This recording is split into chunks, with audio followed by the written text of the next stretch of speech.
이런 자연의 오묘한 섭리를 통해서 인생에도 우리가 나가고 들어가는 그런 때가 있다라는 생각을 해보게 됩니다.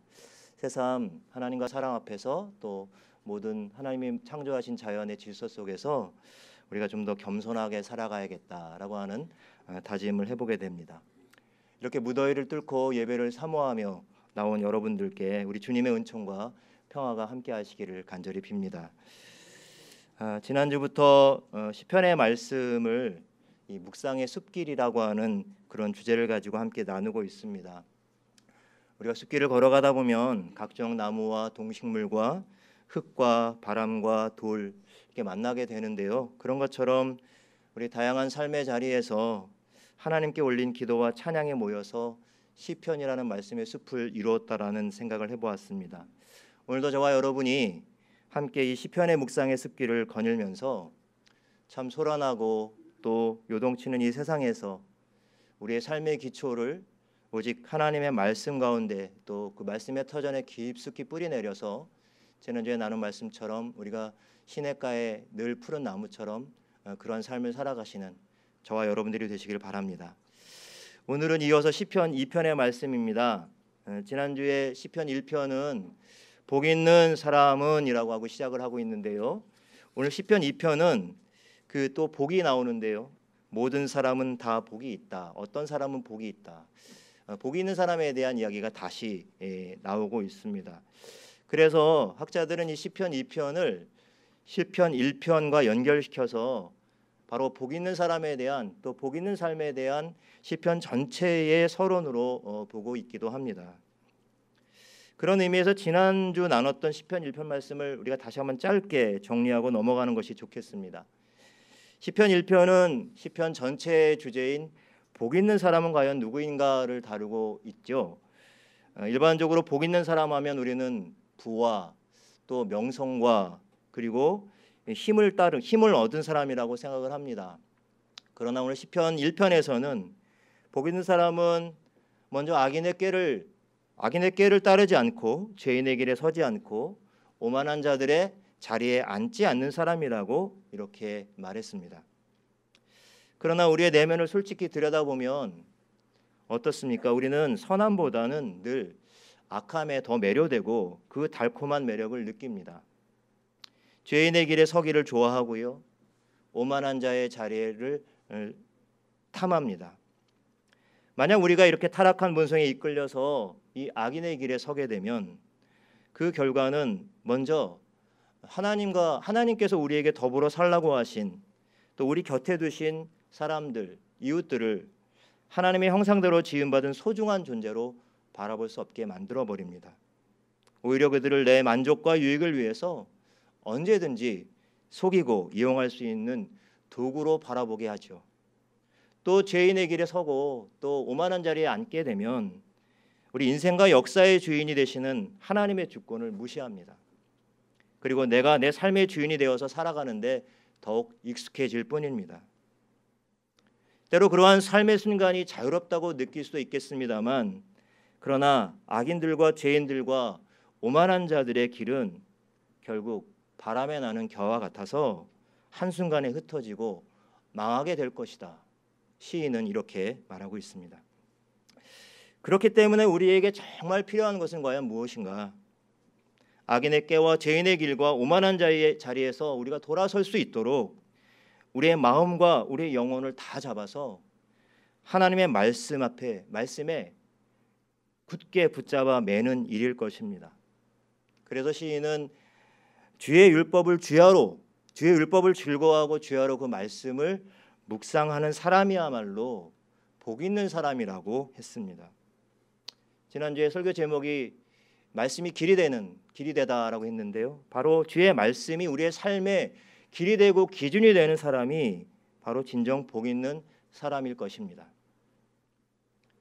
그러나 이렇게 주의 말씀을 즐거워하고 주야로 묵상하는 일은 결코 개인의 영성생활, 개인의 신앙의 영역에만 국한되지 않습니다.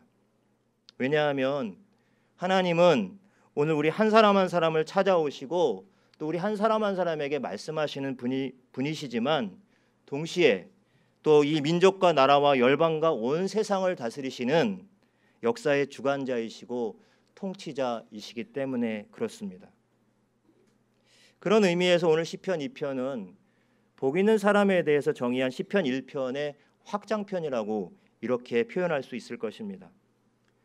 하나님의 말씀을 묵상하는 일은 개인적인 신앙의 문제를 넘어서 결국 하나님의 이 말씀을 통해서 세상을 바라보고 그리고 또 이 역사의 주인이 누구신지를 온전히 깨닫게 되는 과정이기 때문에 그렇습니다. 그래서 시편 2편은 한마디로 역사의 주인은 바로 하나님이시다라고 노래하고 있는 것입니다. 그런데 오늘 1절부터 시작되는 말씀을 보면 이 역사의 주인이 분명히 하나님이신데 그러나 이 시인이 경험하고 있는 그 세상, 그 현실은 이 사실을 외면하고 거부하고 있습니다. 특별히 세상의 권세 잡은 자들은 자기의 힘에 취해서 하나님의 통치로부터 등을 돌리고 있습니다. 여러분 1절 말씀을 같이 한번 읽어보도록 하겠습니다. 여러분 1절 말씀을 같이 한번 읽어볼까요? 어찌하여 이방 나라들이 분노하며 민족들이 헛된 일을 꾸미는가. 그럼 1절에는 어찌하여라는 말로 시작을 하고 있습니다. 하나님이 역사의 주인이신데 어찌하여 하나님의 다스림과 통치하심을 거역하는 이들이 있는가라는 말이죠. 이 어찌하여라는 말을 통해서 우리는 무언가 일어나서는 안 되는 일, 있을 수도 없는 일이 지금 일어나고 있다고 하는 사실을 감지할 수가 있습니다.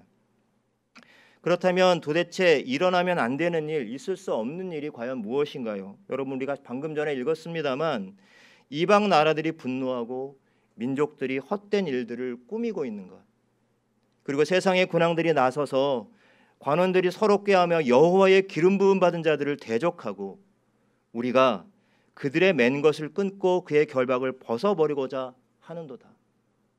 하나님의 통치와 다스림에 반역하는 일들이 일어났다고 하는 것입니다. 사실 이 말씀의 역사적인 배경을 우리가 한번 살펴보아야 합니다. 이 말씀의 먼저 1차적인 배경은 그의 기름 부음 받은 자라는 2절의 말씀을 통해서 우리가 알 수가 있는데요. 바로 아마도 다윗 왕가의 그 왕위의 즉위식, 왕위를 이렇게 물려주는, 그리고 기름 부어서 왕을 물려주는 그러한 즉위시라고 할 수가 있습니다. 이렇게 볼 수 있는 근거는 사무엘 하의 7장 14절에 하나님께서 나단을 통해서 이 다윗을 기름 부어 왕으로 세우실 때 하나님께서 다윗에게 내가 친히 그의 아버지가 되고 그는 내 아들이 되리라 말씀하셨습니다. 근데 바로 그 말씀과 비슷한 말씀이 오늘 2편 7절에 나옵니다. 내가 여호와의 명령을 전하노라. 여호와께서 내게 이르시되 너는 내 아들이라. 오늘 내가 너를 낳았도다라는 말씀이 나오고 있습니다. 바로 나단이 다윗에게 기름 부어 왕을 세울 때 이 언약과 비슷한 말씀이 나오기 때문입니다. 그래서 학자들은 다윗의 후손이 왕위에 오를 때 아마도 그를 대적하고 또 나라들이 술렁대고 민족들이 헛된 일을 꾸미는 상황을 그린 것으로 보고 있습니다. 하지만 이 대목은 바로 세상 권력에 취해서 하나님이 이 세상과 역사의 주인이라는 사실을 받아들이지 않고 있는 그런 세력들을 강력하게 고발하고 있는 말씀으로 볼 수가 있습니다. 여러분 1절 말씀에 보면 민족들이 헛된 일을 꾸미는가라는 말씀이 나오고 있죠. 여기 꾸미는가라는 이 단어는 개역 성경에 보면 경영하는가라는 그런 표현으로 번역되어 있습니다. 그런데 공교롭게도 이 꾸미는가 또 경영하는가라고 하는 이 단어는 시편 1편에 나오는 묵상한다라는 단어와 같은 어원을 갖고 있습니다. 어떤 의미일까요? 다만 우리가 하나님의 말씀이 아닌 다른 것들을 묵상할 때, 다른 것들의 골몰하고 다른 것들에 사로잡혀 있을 때 결국 우리가 묵상하는 그 대상이 바로 우리의 삶을 지배한다고 하는 것입니다. 우리가 사로잡혀 있는 골몰하고 사로잡혀 있는 것이 바로 우리의 삶의 기준이 된다고 하는 것입니다. 헛된 것에 사로잡혀서 그것만 생각하는 삶을 의미하는 것이겠죠. 하나님의 말씀이 아니라 여러분, 돈과 명성과 힘을 묵상하는 이들이 앞서 말하고 있는 악인과 죄인과 오만한 자로 표현되고 있는데요. 바로 이들의 공통점은 바로 교만함이라고 할 수가 있습니다. 시편 1편에도 오만한 자들의 자리를 한번 떠올려 보시기 바랍니다. 하나님께 영광 올린다고 하지만 정작 모든 영광을 자기에게로 향하는 자들, 자신을 하나님의 종이라고 자처하지만 사실은 모든 사람들 위에 군림하는 사람들, 하나님과 더불어 살도록 우리 가운데 허락하신 이웃들을 내 마음대로 판단하고 내 유익을 위한 그러한 도구로 생각하는 사람들, 못할 것이 없는 것처럼 위세를 부리는 사람들, 그러한 삶이 영원할 것이라고 생각하는 어리석은 사람들. 그러나 그러한 사람들을 바라보면서, 그러한 세상을 바라보면서 오늘 시인은 하나님의 다스림을 거부하고 자기 좋을 대로 행하는 이들을 보면서 하나님께서 웃으신다, 이렇게 표현을 하고 있죠. 여러분 4절 말씀을 같이 한번 읽어볼까요? 하늘에 계신 이가 웃으심이여 주께서 그들을 비웃으시리로다. 아멘. 여러분, 요즘 저희 교회에도 아이들이 많이 태어나서 손주들을 보신 어르신들이 많이 계신데요. 보면은 대부분 공통점이 있습니다. 그러면 스마트폰에다 사진과 영상을, 아이들의 영상을 놓고 그걸 보면서 한없이 행복한 미소를 지으시는 거예요. 그러니까 그 사진, 그런 모습들을 보면 저도 옆에서 덩달아 그렇게 미소가 지어지는 그런 일들이 많이 있는데요. 여러분, 여기서 웃는다라는 말, 이 이스라엘의 백성들 가운데 웃는다라고 관련되어진 그러한 사람, 그런 인물을 여러분 혹시 기억하십니까? 웃는다는 뜻을 가진 사람이 있었죠. 예, 이삭이라는 인물입니다.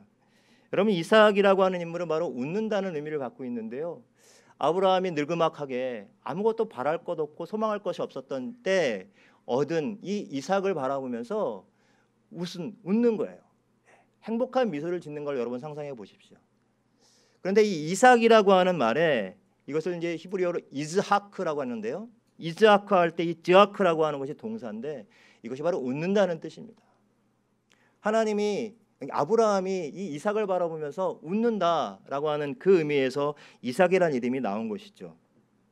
얼마나 기분이 좋았던지, 얼마나 행복했던지. 이렇게 즈하크라는 말은 긍정적인 의미에서 행복한 웃음, 행복한 미소를 뜻합니다. 우리의 삶이 하나님을 기쁘시게 하고 하나님 행복하게 하는 그러한 삶이 된다면 얼마나 좋겠어요. 그리고 여러분, 놀랍게도 이 즈하크라고 하는 이 웃는다는 말에는 긍정적인 의미도 있지만 부정적인 의미도 있어요. 그것이 바로 오늘 본문 말씀에 나온 것입니다. 한마디로 그것은 냉소, 비웃는다라고 하는 뜻입니다. 앞서서 제가 묵상이란 말과 꾸민다라는 말이 같은 언어에서 나왔다고 말씀드렸어요. 우리가 무엇에 사로잡히는가, 그것에 따라서 우리의 삶이 결정되는 것이죠. 그것이 우리의 삶을 지배한다고 말씀을 드렸습니다. 마찬가지로 같은 웃음이지만 그 웃음의 출발이 어디에 있느냐에 따라서 그 웃음의 성격은 판이하게 달라지는 것이죠. 오늘 본문에서 하나님께서는 하나님의 다스림과 통치를 거부하는 이방 나라들과 민족들과 세상의 군왕들과 관원들을 향해서 비웃음을 보내고 계십니다. 그리고 이내 이 웃음은 그냥 웃음으로 끝나는 것이 아니라 진노로 바뀌고 있죠. 5절 말씀에 그때의 분을 바라며 진노하사라고 되어 있습니다. 하나님의 다스림을 인정하지 않고 자신이 신처럼 될 수 있다고 믿는 이들, 그리고 마음의 욕심대로 이 세상을 지배할 수 있다고 믿는 세상의 통치자들을 이제 하나님께서는 폐위하시고 그들을 그 자리에서 내려앉히시고 세상을 다스리기 위한 새로운 왕을 세우시지요. 그것이 바로 6절의 말씀입니다. 6절 말씀을 같이 한번 읽어보겠습니다. 내가 나의 왕을 내 거룩한 산 시온에 세웠다 하시리로다. 아멘. 여러분, 이 짧은 구절에 보면 하나님이 이 나라고 하는 이러한 단어를 3번이나 쓰고 계십니다. 내가 나의 왕을 내 거룩한 산 시온에서 세웠다 하시리로다. 여러분, 이것은 하나님께서 바로 내가 이 역사의 주인이다, 내가 이 역사의 최종의 심판자다라고 말씀하시는 것과 같습니다. 여러분, 우리가 살아가는 이 세상은 지금도 참으로 소란하기 그지없는 세상이죠. 마구마구 끓어오르고 무언가 폭발 일보 직전의 세상같이 느껴집니다. 갈수록 위험한 곳이 되어가고 있습니다. 나라마다 자국의 경제적인 이익을 최우선으로 하면서 그 이익에 혹시 반하게 되면 윽박지르고 밀어붙이는 일들을 서슴지 않고 그렇게 하고 있습니다. 얼마만큼 힘이 있느냐, 힘의 논리가 바로 정의로 이어지는 세상 가운데 우리는 살아가고 있습니다. 강대강, 힘과 힘이 부딪히면서 이 세상은 나라와 나라, 민족과 민족뿐만 아니라 실제로 오늘 살아가는 오늘 우리들의 소소한 일상 속에서도 마치 정글과도 같이 서로 생존의 경쟁의 법칙이 지배하는 곳이 되고 있습니다. 여러분, 우리가 하나님의 권위를 인정하지 않는 것이 지혜로운 것 같지만, 그러나 그로 인해서 우리 인간은 스스로 파멸의 길을 걸어가고 있는 것이죠. 그것이 바로 역사가 증명해주고 있습니다. 그러나 하나님께서는 스스로 파멸해가는 이 세상을 구원하시기 위하여 하나님의 독생자 아들을 이 땅 가운데 보내셨습니다. 7절 말씀을 같이 한번 읽어보겠습니다. 내가 여호와의 명령을 전하노라. 여호와께서 내게 이르시되 너는 내 아들이라. 오늘 내가 너를 낳았도다. 하나님은 그 아들을 통해서 하나님의 통치를 거부하는 이들을 철장으로 깨뜨리고 질그릇같이 부수시겠다라고 또 9절 말씀에서 말씀하고 있습니다. 여러분, 이 어둠 속에 있는 이 세상이 진정으로 살아갈 수 있는 길은 그리스도의 빛 가운데로 나오는 것인 줄로 믿습니다. 어둠과 혼돈 속에 있는 사람들이 진정으로 살아갈 수 있는 길은 하나님의 권위를 인정하고 바로 하나님의 통치 아래 머무는 것입니다. 그래서 여호와께 피하는 모든 사람은 복이 있다라고 12절 마지막에 말씀하고 있는 것이겠죠. 하나님의 말씀의 권위 아래서 우리 자신을 바라보고 세상을 바라보고 하나님의 통치가 우리의 삶 가운데 그리고 이 역사 가운데도 온전히 이루어지기를 간절히 기대하고 살아갈 때 비로소 우리에게 참 생명의 길이 열리는 것입니다. 여러분, 성경은 이 하나님의 말씀, 이 말씀이 곧 예수 그리스도라고 가르쳐주고 있죠. 요한복음 1장 1절 태초에 말씀이 계시니라. 이 말씀이 하나님과 함께 계셨으니 이 말씀이 곧 하나님이시니라. 여러분, 이 말씀이 바로 사람의 몸을 입고 육신이 되어서 우리 가운데 오셨습니다. 그분이 바로 예수 그리스도십니다. 예수 그리스도는 우리의 길이고 진리고 생명이 되어주십니다. 우리가 그 말씀 앞에 나아갈 때 그리고 그 말씀에 따라 우리의 삶이 경영될 때 비로소 그 말씀이 우리의 몸과 우리의 마음과 우리의 영혼을 굳세게 지켜주실 것입니다. 그래서 다시 한번 하나님을 믿는 사람들, 그 사람들이 얻는 복은 바로 하나님의 율법을 주야로 즐거워하며 묵상하는 것입니다. 그래서 하나님의 말씀의 권위 아래 사는 것이 참으로 참된 복인 줄로 믿습니다. 그냥 개인의 영혼의 풍요함뿐만 아니라 바로 우리가 살아가는 이 세상의 주관자가 하나님이시 되심을 우리는 다시 한번 분명하게 하나님의 말씀의 권위 아래서 우리는 깨닫게 되는 것입니다. 올해로 우리는 광복 74주년을 맞습니다. 일본 아베 정권이 국제법과 질서를 무시하고 경제 보복 조치를 내려서 참 어수선한 상황 가운데서 우리는 이 광복절을 맞이하고 있습니다. 제국주의가 다시 한번 부활하는 것이 아니라 힘에 의해서 세상을 통치하려고 하는 이러한 세상이 다시 오고 있는 것은 아닌가, 그런 염려가 되기도 합니다. 그것은 일본뿐만 아니라 우리나라를 둘러싸고 있는 모든 열강의 모습들 속에서 나타나고 있습니다.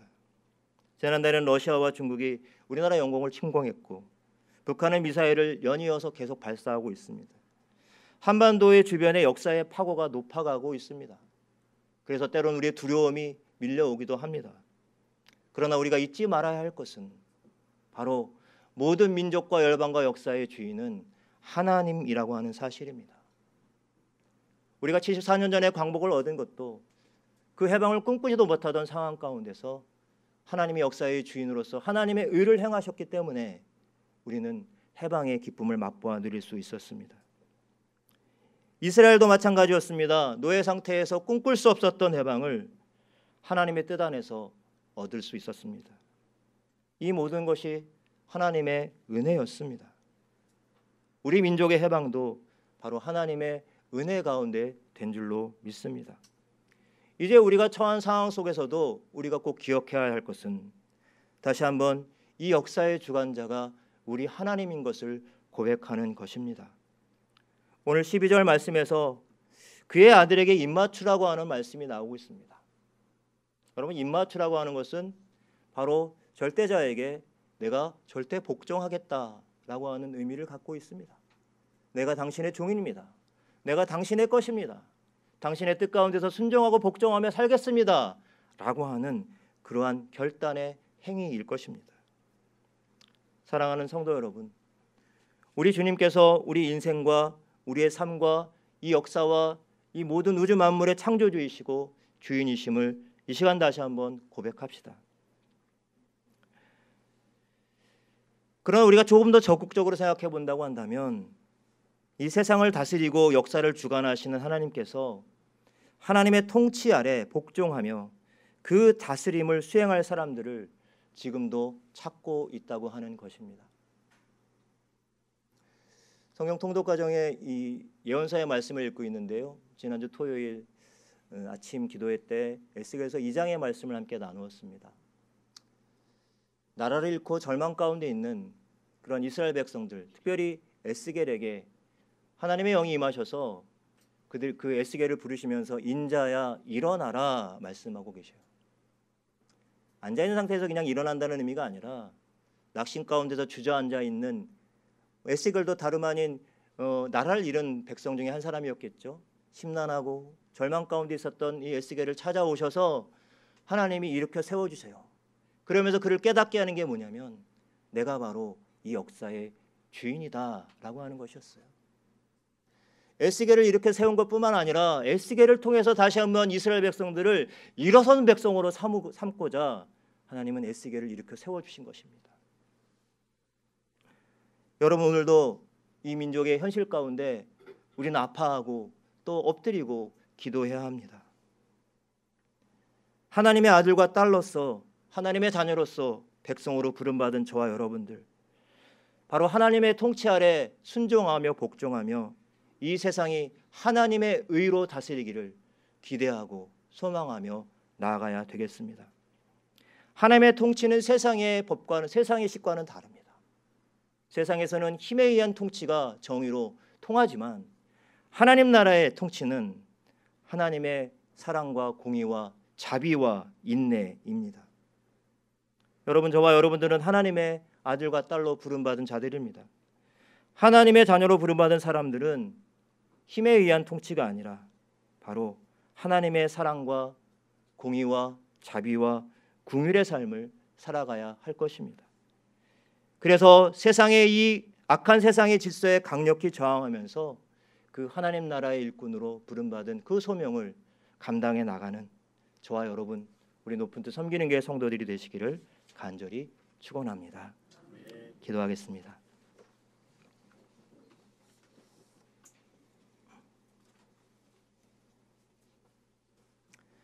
하나님, 오늘도 우리의 주의 말씀을 사모하며 주의 말씀을 주야로 묵상하는 삶을 살게 하옵소서. 그것은 우리의 개인의 영성의 풍요로움뿐만 아니라 우리가 살아가는 인생과 역사의 주인이 하나님이신 것을 고백하는 행위인 것을 믿습니다.